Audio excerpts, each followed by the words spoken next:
এরপরে আরো একটি section, death by water. Water is used as a means of purification. পানি কি জন্য ব্যবহৃত হতো? পিউরিফিকেশন, পবিত্র করার কাজে পানি ব্যবহৃত হতো।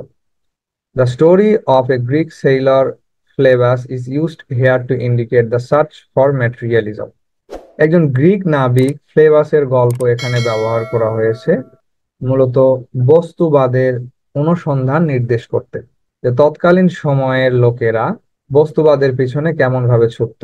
The sailor Phlebas who was young and handsome conducted trade on the sea. Sailor অর্থাৎ নাবিক ফ্লেভাস, সে ছিল যুবক এবং খুবই সুদর্শন একজন মানুষ।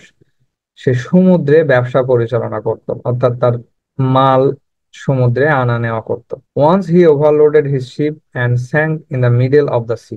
আর এই যে তার পণ্য বোঝাই করে জাহাজ নেওয়া করত সমুদ্র দিয়ে, এটা একবার ওভারলোড হওয়ার কারণে সমুদ্রে ডুবে যায়। This sailor represents the modern businessman. আর এই নাবিক ফ্লেভাস, সে বর্তমান সমাজের ব্যবসায়ীদেরকে রিপ্রেজেন্ট করে, উপস্থাপন করে।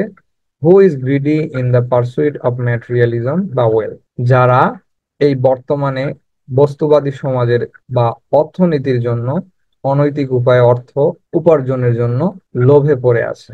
এই সমস্ত বিজনেসম্যানকে মূলত এই গ্রিক সেইলর ফ্লেভাসের দ্বারা রিপ্রেজেন্ট করা হয়েছে। In modern Times water lost it's power of purification. বর্তমান সময়ে এসে বা মডার্ন সময়ে এসে পানির যে একটা ক্ষমতা ছিল পবিত্র করার, সেইটা হারিয়ে ফেলেছে।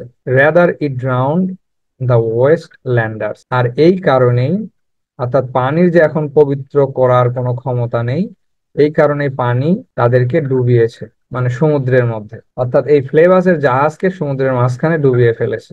আর যদি পানির পবিত্র করার ক্ষমতা থাকতো তাহলে তার জাহাজ কখনোই ডুবতো না।